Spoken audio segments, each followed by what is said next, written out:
नमस्कार विद्यार्थी मित्रांनो, क्रिएटिव्ह मॅथ्स मराठी या आपल्या लाडक्या युट्यूब चॅनलमध्ये पुन्हा एकदा तुमच्या सगळ्यांचं सहर्ष स्वागत आहे. आज आपण चर्चा करतोय आता 9वी गणित भाग 1 वरती आणि 1 मधली महत्त्वाची प्रश्नपत्रिका आज आपण बघतोय. बघा मित्रांनो, द्वितीय सत्र परीक्षा आपली सुरू होईल आणि त्या परीक्षेच्या अनुषंगाने ही एक महत्त्वाची प्रश्नपत्रिका आहे. तर पुढे जाऊयात आणि पुढे जाण्याच्या अगोदर एक छोटीशी रिक्वेस्ट मित्रांनो, जर तुम्ही नवीन असाल आपल्या युट्यूब चॅनलवर आणि अजूनपर्यंत तुम्ही आपला चॅनल सबस्क्राईब नसेल केला तर प्लीज चॅनल सबस्क्राईब करा आणि त्या बाजूला असलेलं बेलचं बटन सुद्धा दाबा, जेणेकरून मी अपलोड केलेल्या प्रत्येक नवीन व्हिडिओची नोटिफिकेशन सगळ्यात अगोदर तुमच्यापर्यंत पोहोचेल. आणखी एक सगळ्यात महत्त्वाची गोष्ट मित्रांनो, जर तुम्ही इंग्लिश मीडियमला असाल किंवा सेमी इंग्लिशला असाल तर काळजी करू नका. याच आपल्या व्हिडिओ जर तुम्हाला इंग्लिश मधून बघायचे असतील तर या व्हिडिओच्या खाली डिस्क्रिप्शन मध्ये मी लिंक्स दिलेले आहेत, त्या लिंक्सवर क्लिक करून तुम्ही या व्हिडिओ इंग्लिश मधून बघू शकताय. तर पटकन जाऊयात पुढे मित्रांनो. पहिला प्रश्न आपण बघून घेऊयात. बघा, लक्षात घ्या, पहिला जो प्रश्न असणार आहे, आता एक लक्षात घ्या, हे जे प्रश्नपत्रिकेचं जे स्वरूप आहे, जसं इयत्ता 10वीला बोर्डाच्या प्रश्नपत्रिकेचं स्वरूप असतं ना, तसंच तुमचं इथं प्रश्नपत्रिकेचं स्वरूप असणार आहे. त्यामुळे खूप इम्पॉर्टंट गोष्ट आहे, लक्षात घ्या. आता या ठिकाणी हा जो पहिला प्रश्न आहे, बघा लक्षात घ्या, प्रश्न क्रमांक पहिल्यातला ए आणि बी. प्रश्न क्रमांक पहिल्यामध्ये ए आणि बी असे दोन उपप्रश्न असतात. तर ए मध्ये तुम्हाला 4 MCQ म्हणजे मल्टिपल चॉईस क्वेश्चन दिले जातील. एक प्रश्न, त्याचे 4 उत्तर असतील. 4 पैकी बरोबर उत्तर जे आहे ते निवडायचे. कौन बनेगा करोडपती मध्ये अमिताभ बच्चन, हल वैसे सवाल हा आएगा. म्हणजे जसं कौन बनेगा करोडपती मध्ये प्रश्न असतात ना, एक प्रश्न त्याचे 4 ऑप्शन, तसं इथं असणार. इथे 4 पैकी 4 मार्क मिळू शकतात. प्रश्न क्रमांक दुसरा जो आहे, पहिल्यातला बी जो आहे, त्याच्यामध्ये 4 प्रश्न असतात आणि हे 4 प्रश्न 1-1 मार्काचे असतात. आणि हा जो संपूर्ण प्रश्न क्रमांक पहिला जो आहे तो 8 मार्काचा असतो. म्हणजे पहिल्यातला ए जो आहे त्याच्यामध्ये 4 मल्टिपल चॉईस क्वेश्चन्स, 4 बहुपर्यायी प्रश्न असतात आणि ते 4 पैकी 4 सोडवायचे असतात. प्रत्येक प्रश्न 1 मार्काला. आणि पहिल्यातला जो बी आहे तो 4 मार्काला असतो. त्याच्यामध्ये 4 1-1 मार्काचे प्रश्न दिले असतात, ते सगळे आपल्याला सोडवायचे असतात. आता हा पहिला प्रश्न बघा, याच्यामध्ये आपल्याला दिलेला आहे 48, 60, 68 एक्स या संख्या प्रमाणात आहेत. तर एक्स ची किंमत काढा. तर मित्रांनो, लय सोपा विषय. बघा, संख्या आहेत 48, 60, 68 आणि एक्स या प्रमाणात आहेत. आता प्रमाणात असल्यावर आपण कसं लिहितो, 48 भागिले 60 बरोबर 68 भागिले एक्स, आपण असं लिहिणार, कारण या संख्या प्रमाणात आहेत. आणि जर असं म्हणलं असतं की बाबा या परंपरित प्रमाणात आहेत, मग आपण लिहिलं असतं 48 भागिले 60 बरोबर, परत लिहिलं असतं 60 भागिले 68, परत लिहिलं असतं 68 भागिले एक्स. तर अशा प्रकारे ते आपण लिहिल्या असत्या जर परंपरित प्रमाणात असत्या तर. पण भावा, सध्या या संख्या प्रमाणात आहेत म्हणून असं लिहिलं. आता इथं जुगाड करून क्रॉस मल्टिप्लिकेशन करून एक्स ची व्हिडिओ काढणं लई सोपं आहे, एकदम सोपं. बघा, कुणी बी काढू शकतो. पण त्याच्या अगोदर एक काम करू शकतो आपण. इथे हे 48 आणि 60 दिसतात बघा, या 12च्या पाड्यात येतात. 12 चौक 48, 12 पंचे 60, आलं उत्तर. बघा इथं काय, 4/5 बरोबर 68 भागिले एक्स. आता तिरकूस गुणाकार 4 गुणिले एक्स, बाबा या दोघांचा गुणाकार पाहिला होईल. 4 गुणिले एक्स 4x बरोबर, आणि 68 गुणिले 5. आता एवढा गुणाकार करत बसायचा नाही, हे 4 गुणिले तिकडे गेले भागिले, किंवा बाबा या दोघांचा गुणाकार करा पहिला. चला, 4x बरोबर 68 गुणिले 5 किती बाबा, 68 चे निम्मे 34, 340. ओके, किंवा 5 × 8 = 40. बघा असा गुणाकार करा, 68 गुणिले 5, 5 × 8 = 40, 8 आले 4, 5 × 30, 30 आणि 4 झाले 34, 340 आलं उत्तर. ओके, आणखी एक ट्रिक सांगतो तुम्हाला, लक्षात घ्या. आता 68 गुणिले 5 करायचे, कुठल्याही संख्येला 5 ने गुणायचं असेल तर एक ट्रिक आहे. तर ह्या 68 चे निम्मे करा. 68 चे निम्मे किती, आता 34, आणि 34च्या पुढे एक शून्य घेतला, आलं उत्तर. समजा जर का मला 34 ला गुणायचंय 5 ने, 34 च्या निम्मे 17, त्याच्या पुढे एक शून्य घ्यायचा, म्हणजे 10 ने गुणायचं, 170 झाला गुणाकार. म्हणजे कुठल्याही संख्येला 5 ने गुणताना त्या संख्येचे निम्मे करायचे आणि समोर एक शून्य ठेवून द्यायचा, विषय संपला. आता एक्स ची किंमत काढायची. एक्स आपल्या जाग्यावर, 340 आपल्या जाग्यावर. हा 4 गुणिले इकडे आला भागिले, त्याला म्हणायचं भावा तू इकडे, तिकडे काय करतोय. 4 ने भाग लावायचा 350 ला. 4 7 28, 4 8 32. ओके, 35 मधून 32 गेले, किती राहिले, 5 2 गेले, या ठिकाणी राहिले 3 आणि वरून घेतला एक शून्य. आता या ठिकाणी लक्षात घ्या, इथं आपल्याला 4 ने भाग लावायचा बरं का. 4 8 32, 4 9 बघा, 4 1 4 4, 4 8 32 आले. तर 350 नाही रे बाबा, 340 आहे, मी चुकून 350 लिहिले. 4 8 32 झालं.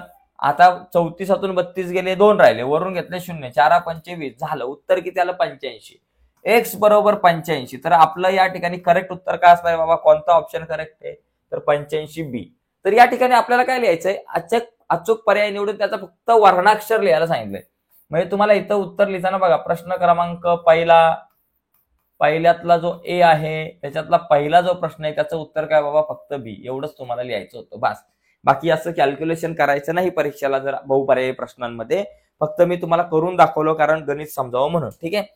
या ठिकाणी बघा पुढचा मुद्दा, हा काय प्रश्न है, क्या सवाल है, देखो देखो देखो क्या ये सवाल है. 8x - 7y = 11, 11 समीकरण नंबर 1 आणि 7x - 8y = 4 याला म्हणायचं भावाचं 2 नंबरचं समीकरण आहे.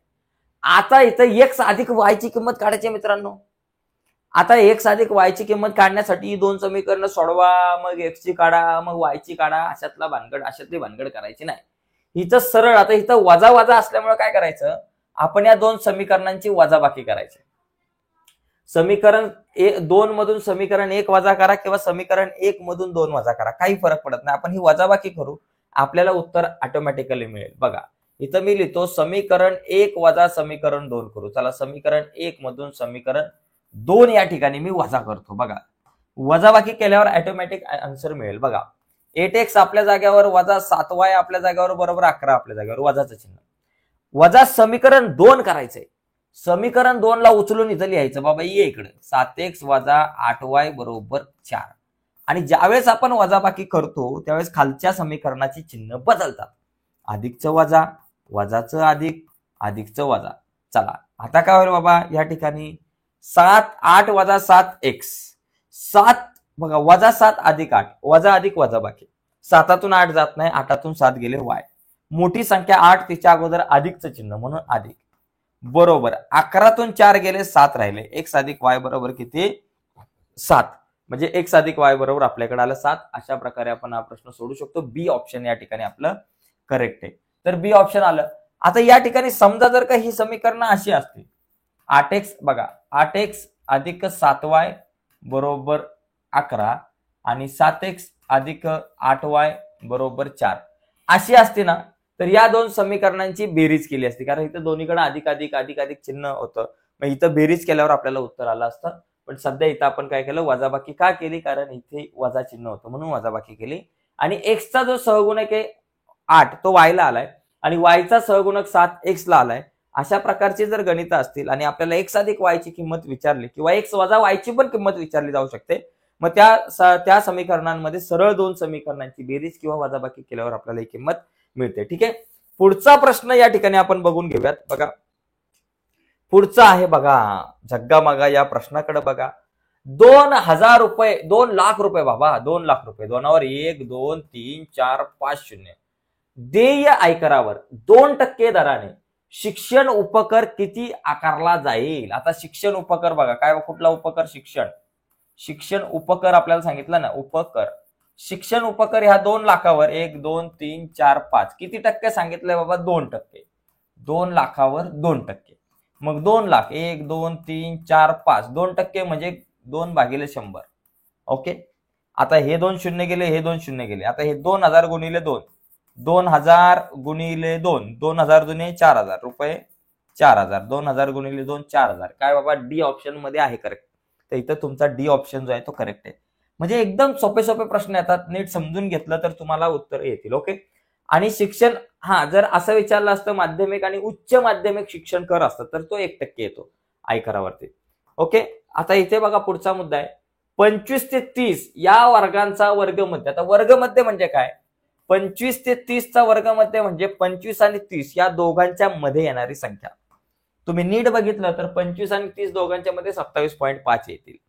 आता ते काढता येत नसेल तर एक काम करायचं, 25 अधिक 30 करायचं, या दोघांची बेरीज करायची आणि भागिले 2 करायचं.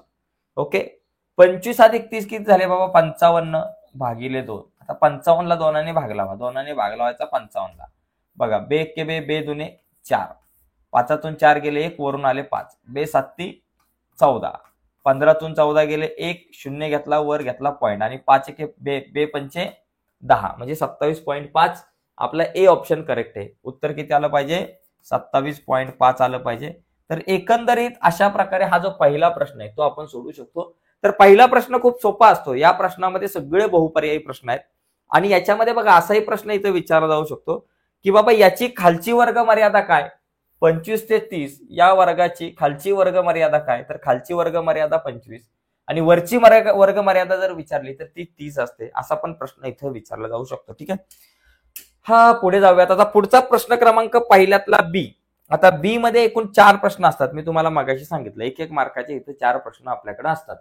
तर बघा याच्यामध्ये 16 व 30 चे मध्यम प्रमाणपद काढा. आता मध्यम प्रमाणपद बघा, समजा आपल्याकडे ए बरोबर 16 आहे आणि सी बरोबर आपल्याकडे 36 आहे, तर मध्यम प्रमाणपद म्हणजे बी काढा असं समजा मध्यम प्रमाणपद बी आहे. तर ते काढायचं सूत्र असतं बी वर्ग बरोबर ए गुणिले सी. आता ए ची किंमत किती 16 गुणिले सी ची किंमत आहे 36. आता 16 गुणिले 36 करा, किती येते बघा 36 गुणिले 16. बघा 16 96 चे 6 आजच्याला आले 9. 16 त्रिक 48. 48 अधिक 9 किती बाबा, 48 अधिक 9 किती 57. 576 किती आलं 576. मग 576 या ठिकाणी बी वर्ग बरोबर 576. आता 576 कितीचा वर्ग आहे, 576चं वर्गमूळ किती, तर बी बरोबर 576चं वर्गमूळ जे आहे ते आपल्याकडे येतं 24. ओके, 576चं वर्गमूळ 24, बी बरोबर 24 म्हणजे मध्य प्रमाणपद किती आलं 24. म्हणून आपण या ठिकाणी लिहू शकतो मध्य प्रमाणपद 24. प्रमाणपद बरोबर 24, मध्य प्रमाणपद 24 झालं. तर अशा प्रकारे मध्य प्रमाणपद काढता येऊ शकतं. किंवा कधी कधी प्रश्न असा विचार दिला जाऊ शकतो की बाबा एका 3 संख्यांमध्ये एका म्हणजे मध्य प्रमाणपद 24 आहे, एक संख्या 16 आहे, तर दुसरी संख्या काढा. असाच फॉर्म्युला आपल्याला वापरावा लागेल. ठीक आहे, तर आता पुढे जाऊ, पुढचा प्रश्न बघू काय. बघा इथं आपल्याला दिलंय हे समीकरण सामान्य रूपात लिहा. मित्रांनो सामान्य रूपात लिहिणं अतिशय सोपं आहे. बघा y अधिक 7 बरोबर 5x. पहिलं 5x ला इकडे घ्यायचं. सामान्य रूप म्हणजे काय, ax अधिक by बरोबर 5 हे त्याचं सामान्य रूप समजा. ओके, 5 असेल 6 किंवा c बरोबर c, ax अधिक by बरोबर c. आता पहिला 5x अधिक इकडे आले वजा 5x अधिक 5y आपल्या जागेवर आहे, 7 अधिक आहे बरोबर चिन्हाच्या पलीकडे गेले वजा 7. एवढं लिहिलं तरी चालेल. किंवा सगळ्यांची चिन्ह बदला, वजा 5x चं अधिक 5x अधिक y चं वजा y आणि वजा 7 चं अधिक 7 असं लिहिलं तरी चालेल. तर अशा प्रकारे समीकरण सामान्य रूपात आपण लिहू शकतो. सोपं आहे.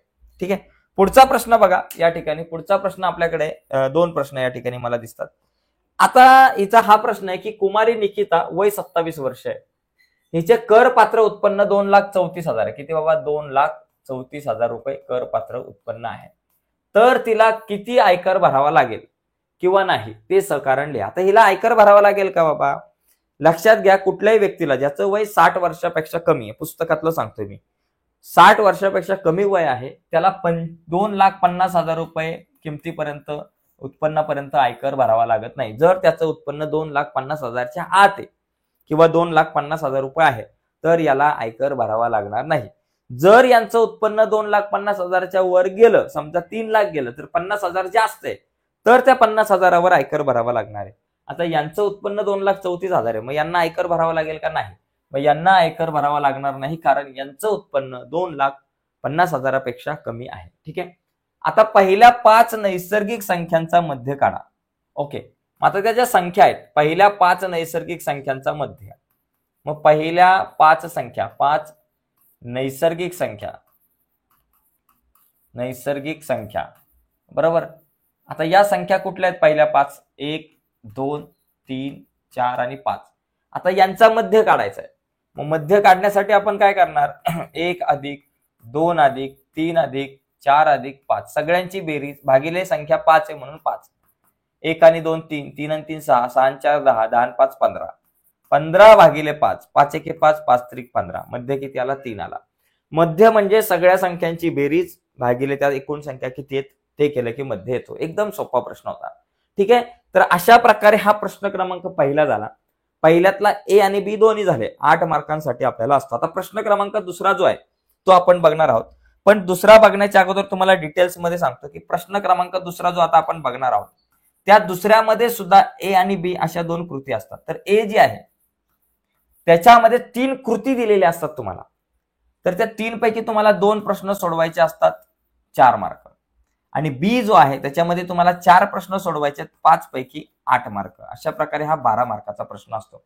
त्यातला ए खूप सोपा असतो, ऑलरेडी तुम्हाला ते गणित सोडून दिलेलं असते, फक्त कृती पूर्ण करायचे असतात.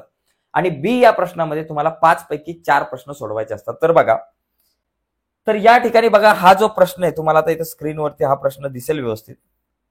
अशा प्रकारे ऑलरेडी सोडवून दिलेला आहे. काय बाबा, पुढील पैकी कोणत्याही 2 कृती पूर्ण करा. त्याच्यातली ही पहिली कृती. वर्ग दिलाय 12 ते 13, 13 ते 14, 14 ते 15, 15 ते 16 आणि वारंवारता दिली विद्यार्थी संख्या 5, 14, x, 4 आणि 35. आता इथे x ची किंमत काढण्यासाठी आपल्याला कृती पूर्ण करायची. बघा, वरील सारणीवरून 14 ते 15 या वर्गाची वारंवारता काढण्यासाठी पुढील कृती पूर्ण करा. बघा, 5 अधिक 14 अधिक x अधिक 4, 5 अधिक 14 अधिक x अधिक 4 बरोबर किती असणार? हे 35. एकूण किती बाबा? 35. म्हणजे या बॉक्समध्ये तुमच्याकडे आलं पाहिजे 35. ठीक आहे. आता बघा, x बरोबर 35 वजा, बघा बॉक्स अधिक 35 म्हणजे यांची बेरीज 5 अधिक 14 अधिक 4. बघा, 5 आणि 14 किती झाले बाबा? 19. 19 अधिक 4 बरोबर किती झाले? 23. बघा, किंवा 14 आणि 4 18, 18 आणि 5 23. म्हणजे इथं बेरीज किती झाली बाबा? 23. या ठिकाणी यायला पाहिजे 23. आता हा जो x आहे तो आपल्या जागेवर, 35 आपल्या जागेवर, हा जो 23 अधिक आहे बरोबर चिन्हाच्या पलीकडे गेले, वजा 23 झाले. मग 35 मधून 23 गेले, किती राहिले बाबा? 35 मधून 23 गेले. 5तून 3 गेले 2, 3तून 2 गेले 1, किती झालं? 12. तर अशा प्रकारे तुम्हाला 4च बॉक्स दिले जातील. किती? 4च दिले जातील बॉक्स. तर ते 4च्या 4 बॉक्स आहे. दिसते सगळ्यांना व्यवस्थित? ओके, दिसते. तर ते 4च्या 4 बॉक्स आहेत ना, त्या प्रत्येक बॉक्सला अर्धा मार्क आहे. अर्धा अर्धा अर्धा अर्धा असे करून 2 मार्क तुमचे होतात. ठीक आहे. तर एकदम सोपा प्रश्न असतो मित्रांनो, अजिबात काय अवघड नसते. हा, पुढचा प्रश्न बघू. बघा, हा जर प्रश्न आपण बघितला, याच्यामध्ये काय बाबा, बघा की श्रीमती लीलावती वय 52 वर्ष आहे, यांचे करपात्र उत्पन्न 4,40,000 आहे. 4,40,000 आहे, बरोबर. तर त्यांना द्यावा लागणारा आयकर जो आहे त्या आयकराचं गणन करण्यासाठी पुढील कृती करा. आता इथं यांचं वय 52 वर्ष आहे, म्हणजे यांना 2.5 लाख रुपये माफ आहे. 2.5 लाखापर्यंत टॅक्स बसणार नाही. तर इथं दिले बाबा, पहिल्या 2,50,000 वरती 0% दराने कर किती बाबा? 0 रुपये. पहिल्या 2,50,000 त्याच्यानंतर 4,40,000 वजा 2,50,000 म्हणजे 1,90,000 रुपये जे आहे त्याच्यावरती कर बसणार आहे. तर 1,90,000 5% दराने आयकर किती? 5%. म्हणजे 1,90,000 गुणिले 5 भागिले 100. हे 2 शून्य आणि हे 2 शून्य गेले. तर आपल्याकडे किती आले? 1,900 गुणिले 5, 9,500. किती येतात बघा? 1,900 गुणिले 5, 19 पंचे किती? 95 आणि त्याच्यावरती 2 शून्य, तर 9,500 इथं आपल्याकडे उत्तर आलं पाहिजे. 9,500. ठीक आहे, इथं 9,500 येईल. त्याच्यानंतर 9,500 वर 2% दराने शिक्षण उपकर. आता 9,500 वरती 2%, मग हे 2 शून्य गेले, हे 2 शून्य गेले. मग 95 गुणिले 2, 95 गुणिले 2 किती बाबा? 190. या दोघांचा गुणाकार किती येणार? 190 येणार, बरोबर. 95 गुणिले 2 190. तर अशा प्रकारे कॅल्क्युलेशन केलं पाहिजे. 9,500 वर 1% दराने माध्यमिक आणि उच्च माध्यमिक उपकर. आता बघा, मग किती? 9,500 याच्यावरती 1%, मग 9,500 गुणिले 1 भागिले 100. हे 2 शून्य गेले, हे 2 शून्य गेले. 95 गुणिले 1 किती झालं बाबा? 95 आला. 95 रुपये. आता एकूण आयकर म्हणजे काय बाबा? त्याचा जो आयकर आहे अधिक त्याच्यावरती शिक्षण उपकर आणि अधिक त्याच्यावरती माध्यमिक आणि उच्च माध्यमिक शिक्षण कर 95 रुपये. तर या सगळ्यांची बेरीज किती बाबा? 9,500 अधिक 190 आणि अधिक 95. या सगळ्यांची बेरीज बघा, 9,500, 190 आणि 95. तर इथे आले 5, 9 दुने 18, 18चे 8, अच्चलाला 1, 5, 6, 7 आणि हे 9, 9,785. किती बाबा रुपये? 9,785. एकदा परत एकदा चेक करा. 5 आपल्या जागेवर, 9 आणि 9 18, बरोबर 95. 9,500 अधिक 190 अधिक 95. 5 आपल्या जागेवर, 9 आणि 9 18 आणि 18चे 8, अच्चलाला 1, 5, 6, 7, 9,785. तर एकंदरीत अशा प्रकारे हे 4च बॉक्स तुम्हाला पूर्ण भरायचे आहेत आणि या 4 बॉक्स भरायचे तुम्हाला 2 मार्क. प्रत्येक बरोबर बॉक्सला अर्धा मार्क. ठीक आहे, मी बाजूला होतो, याचा स्क्रीनशॉट वगैरे तुम्हाला घ्यायचा असेल तर तुम्ही घेऊ शकता. आता पुढच्या प्रश्नाकडे आपण जाऊयात. बघा, पुढचा जो प्रश्न आहे, एक लहान घर 3 माणसे 8 दिवसात बांधू शकतात, तर तेच घर 6 दिवसात बांधण्यासाठी किती माणसे लागतील हे काढण्यासाठी पुढील कृती पूर्ण करा. बघा, घर बांधण्यासाठी माणसांची संख्या वाढवली तर घर कमी दिवसात बांधून होईल. म्हणजे माणसांची संख्या वाढवली की घर बांधायला दिवस कमी लागतील. हे व्यस्त प्रमाणाचं उदाहरण आहे. येथे दिलेल्या दोन बाबींचा गुणाकार जो आहे तो स्थिर असतो. बघा या ठिकाणी काय बाबा, समजा यम माणसे ते घर 6 दिवसात पूर्ण करतील, बांधून पूर्ण करतील.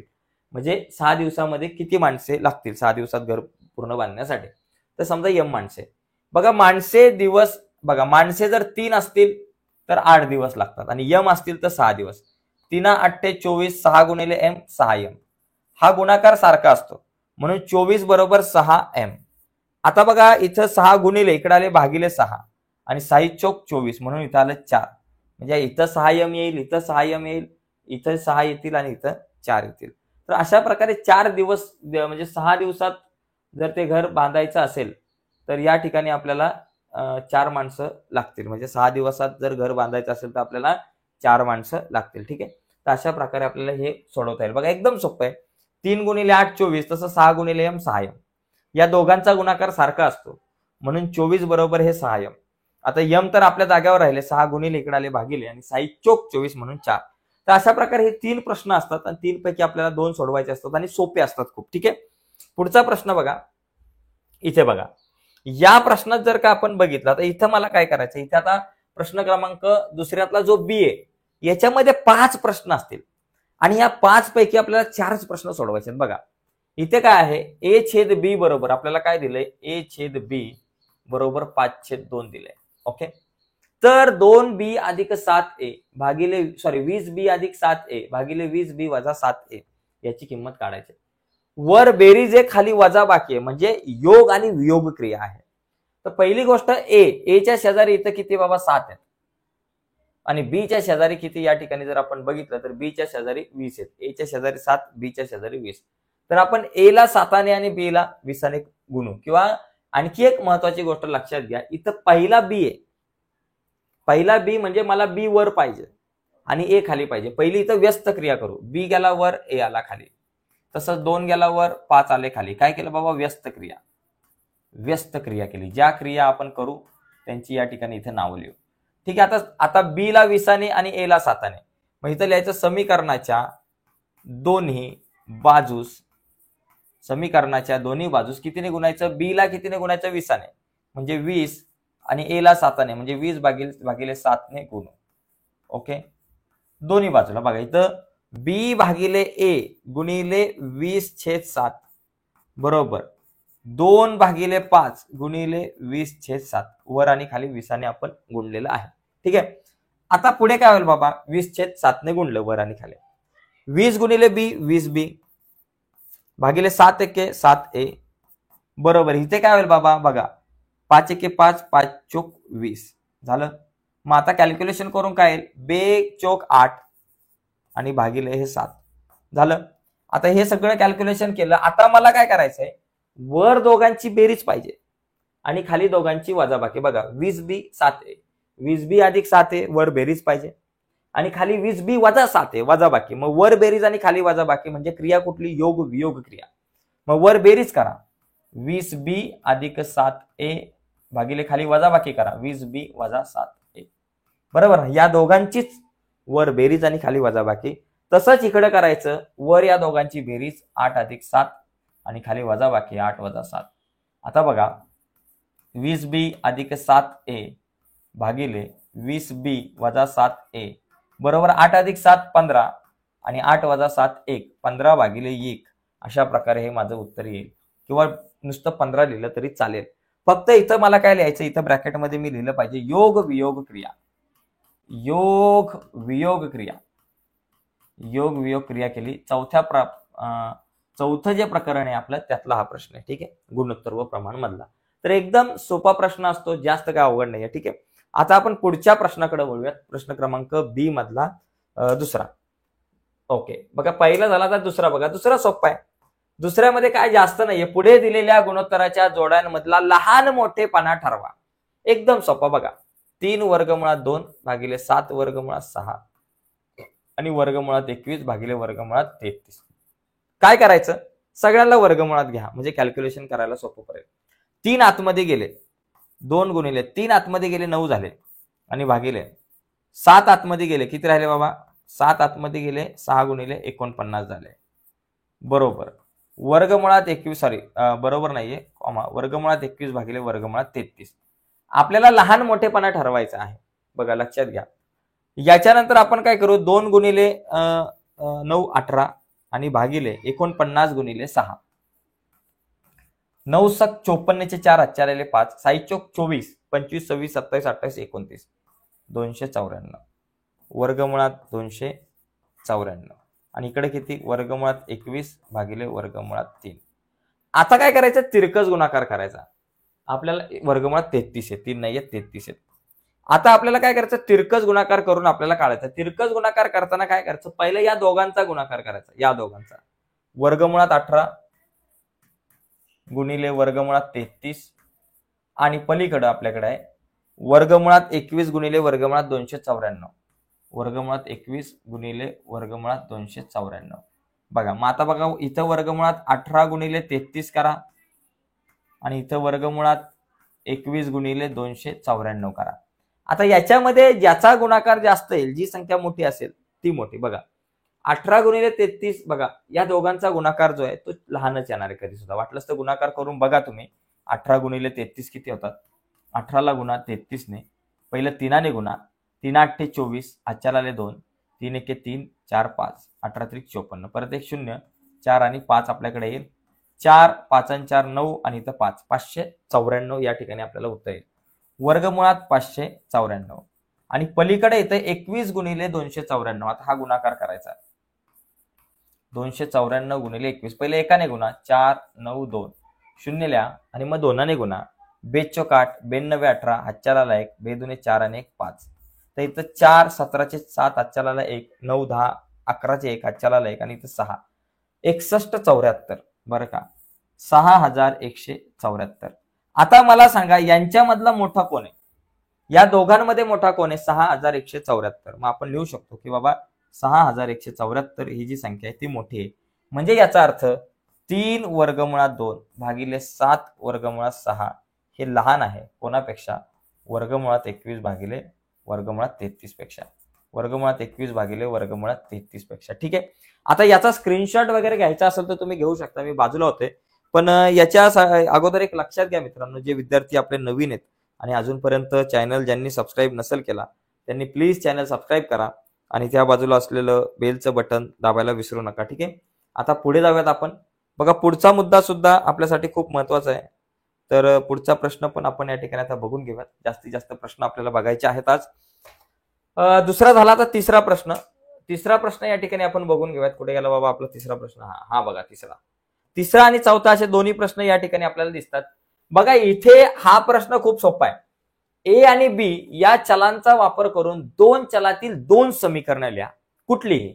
समजा मी लिहितो, चला 5a अधिक 7b बरोबर 8, चला एक लिहिलं. ए अधिक बी बरोबर 9 दुसरं लिहिलं. ए वजा 2b बरोबर 17 तिसरं लिहिलं. ए अधिक बी बरोबर 9, ए अधिक बी बरोबर 10, ए अधिक बी बरोबर 18, ए वजा बी बरोबर 17, अशी अनंत समीकरणं या ठिकाणी तुम्ही तयार करू शकताय. प्रत्येक मुलाचं उत्तर या ठिकाणी इथे वेगळं असू शकतं. ठीक आहे. पुढे बघा इथं काय दिलंय, 3/x अधिक y/4 बरोबर 4, सॉरी x/3 अधिक y/4 बरोबर 4 आणि x/2 वजा y/3 बरोबर 5.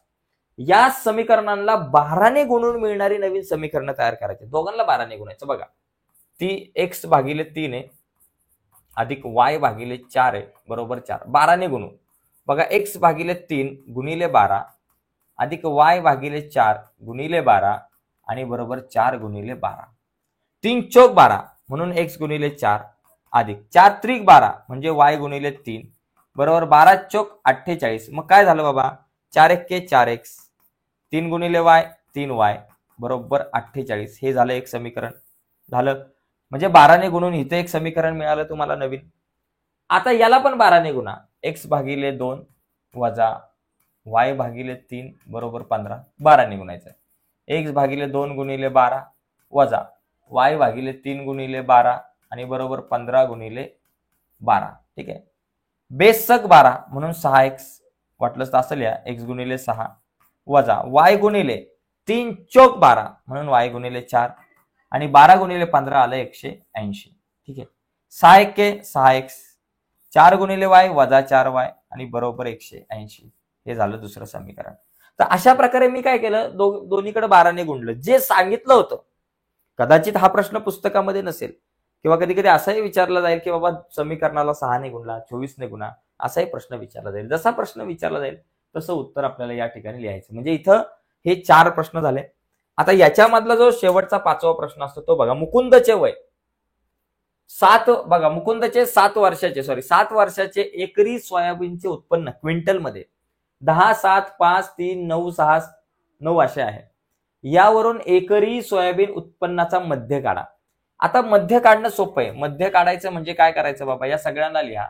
10 अधिक 7 अधिक 5 अधिक 3 अधिक 9 अधिक 6 अधिक 9 भागिले काय करा, किती आहे, 1 2 3 4 5 6 7 आहे, म्हणजे भागिले 7.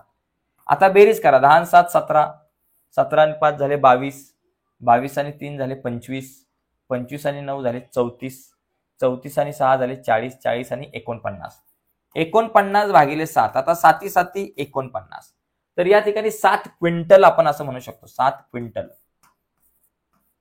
7 क्विंटल हा झाला मध्य. म्हणजे सगळ्यांची बेरीज भागिले 7. 7 का केलं, कारण 7 आकडे.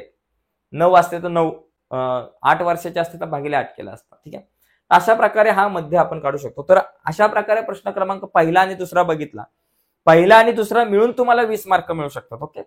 आता प्रश्न क्रमांक तिसरा जो आहे तो तिसरा आपण बघू. पण तिसऱ्यामध्ये एक लक्षात घ्या. प्रश्न क्रमांक तिसऱ्यामध्ये तुम्हाला सांगतो, प्रश्न क्रमांक तिसरा जो आहे त्या तिसऱ्यामध्ये ए आणि बी असे 2 प्रश्न असतात. तर तिसऱ्यातला जो ए आहे त्या ए मध्ये तुम्हाला 2 पैकी एकच प्रश्न सोडवायचा. कृती असतात बघा, ह्या अशा प्रकारच्या कृती असतात, एकच सोडवायचा आहे. आणि बी मध्ये तुम्हाला या ठिकाणी 2 प्रश्न सोडवायचे 4 पैकी. हा 3 मार्काला, हा 9, हा झाला तुमचा 6 मार्काला. म्हणजे 9 मार्काचा हा तिसरा प्रश्न तुम्हाला आहे. ठीक आहे. तर या ठिकाणी आपण आता हा तिसऱ्यातला ए जो आहे तो आता आपण बघून घेऊयात. बघा इथं काय दिलंय, पुढील पैकी एक कृती पूर्ण करायचे. श्री रामभाऊ यांनी 1 लाख रुपये हे 2 वर्षासाठी 7% दराने चक्रवाढ व्याजाने बँकेत गुंतवले.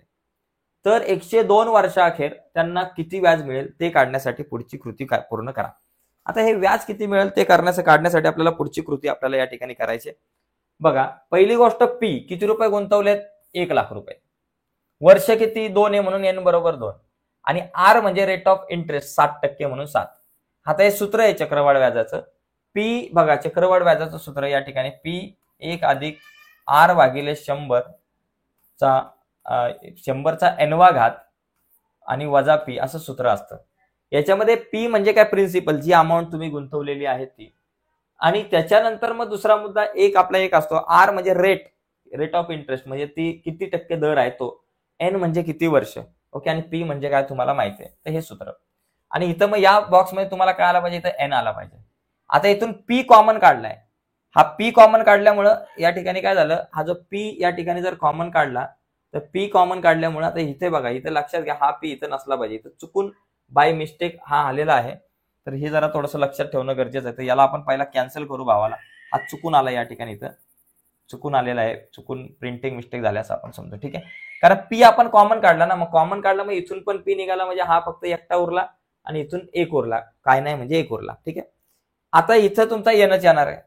एनच्या ऐवजी किती येतील, 2, कारण एनची किंमत तुमची 2 आहे म्हणून इथं 2. बघा आरच्या जागेवर 7 लिहिलंय, एनची किंमत 2 लिहिली. आता काय होईल बाबा, पी ची किंमत किती, 1 लाख इथं लिहिली. 1 अधिक 7 भागिले 100 त्याचा दुसरा घात वजा 1. आता इथे बघा 1 लाख आणि कंसामध्ये या बॉक्समध्ये काय आलं पाहिजे बघा. इथं जर तुम्ही नीट बघितलं, कॅल्क्युलेशन आपण पलीकडे पण करू. बघा 1 लाख कंसामध्ये 1 अधिक, बघा 1 अधिक 7 भागिले 100 त्याचा केला वर्ग आणि वजा या ठिकाणी 1. ठीक आहे. आता हे कॅल्क्युलेशन आपण इकडे करू आणि मग या रिकाम्या जागा भरू, म्हणजे जरा बरं पडेल. 1 लाख 1 2 3 4 5 तिरकस गुणाकार 100 एके 100. बरं का, इथं काय 100 एके 100 अधिक इथं एकाच्या खाली काय नाही म्हणजे 1 असतो, 7 एके 7 आणि भागिले 100 त्याचा केला वर्ग वजा 1. ठीक आहे. परत 1 2 3 4 5 आणि इथे 100 अधिक 7 आपल्याकडे या ठिकाणी किती आले, 107. 107 भागिले 100 त्याचा करायचा वर्ग आणि वजा 1 झालं.